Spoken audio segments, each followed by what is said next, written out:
সুপ্রিয় উপস্থিতি, সবাইকে জানাচ্ছি আন্তরিক শুভেচ্ছা মানে অভিনন্দন। আর্টিকেলস নিয়ে আমাদের একটা ক্লাস হচ্ছিল, তো সেই ক্লাসটা সলভ করার জন্য কিন্তু আজকে আসা আলিফ আছে আমাদের সাথে। আলিফ, তুমি একটু সামনে আসো।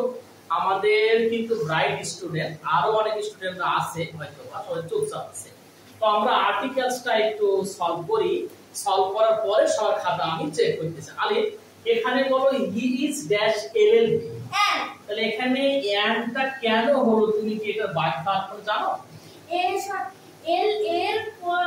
এল যদি ভাওয়েলের মতো উচ্চারণ হয় তাহলে এর পরিবর্তে আসলে কি সংক্ষিপ্ত যতগুলো ওয়ার্ড আছে এই সকল সংক্ষিপ্ত ওয়ার্ডগুলোর উচ্চারণটা যদি ভাওয়েলের মতো হয়ে থাকে, এল কে টান দিলে কিন্তু আমরা একটা ভাওয়েল এ কিন্তু পেয়ে থাকি।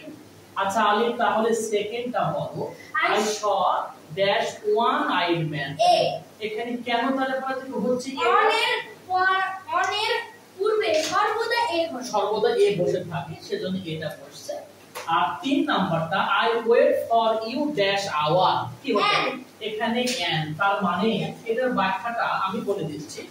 এইচ অক্ষরটি যদি সাইলেন্ট থাকে, এইচ এর বাংলা অক্ষরটা কি হ, কিন্তু এখানে কার মতো হচ্ছে স্বরে ওয়া। এই যদি সাইলেন্ট থাকে তাহলে তার পূর্বে কিন্তু আমাদেরকে এন বসাতে হবে। তৃতীয়টা চতুর্থটা হি ওয়াজ ড্যাশ অনারেবল ম্যান, এখানে এন, তাহলে ব্যাখ্যাটা কিন্তু আগেরটারই মতো, এইচ এখানে উচ্চারিত হচ্ছে না, এইচ এখানে সাইলেন্ট আছে।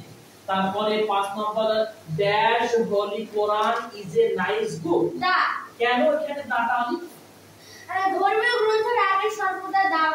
ধর্মীয় যদি কোনো গ্রন্থ থাকে, বাইবেল থেকে, গীতা থেকে, ত্রিপিটক থেকে, আমাদের মুসলমানদের জন্য কোরআন।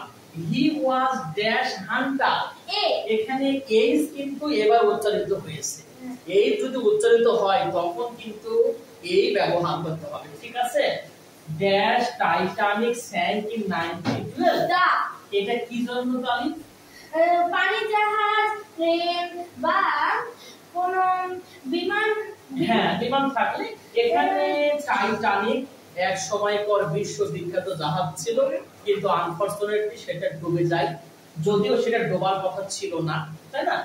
আই শ ড্যাশ এলিফ্যান্ট, এখানে ইটা মূলত কিন্তু হচ্ছে একটা ভাওয়েল, তাই তার পূর্বে আমরা এন দিয়েছি।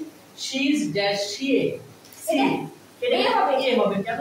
সংক্ষিপ্ত শব্দের উচ্চারণটা যদি কনসোনেন্টের মতো হয়, সি মানে তো ভাওয়েল কিছু নাই, পুরো তাজা একটা কনসোনেন্ট, তাই কি হয়েছে এ হয়েছে। ড্যাশ সোনার ড্যাশ বেটা, এখানে দা সোনার দা বেটা, আসলে যত দ্রুত তত, যত তত বোঝাতে কিন্তু আমরা দা গুলো ব্যবহার করে থাকি। তাহলে সুপ্রিয় শিক্ষার্থীরা, আমাদের সাথে আপনারা আজকেও ক্লাসে আর্টিকেল সম্পর্কে একটা ভালো ধারণা কিন্তু পেয়ে গেলেন। আলিফকে আমরা থ্যাঙ্কস দিচ্ছি, তার সাথে আরো যারা আছে, সারা আছে, আরবি আছে, সাদিয়া আছে, ইয়াসির মাসুক আছে, সোয়াদ আছে, সাফওয়ান, রোহান, সামিনিয়া স্যার সহ আরো যারা আছে, সবাইকে আন্তরিক শুভেচ্ছা, ধন্যবাদ।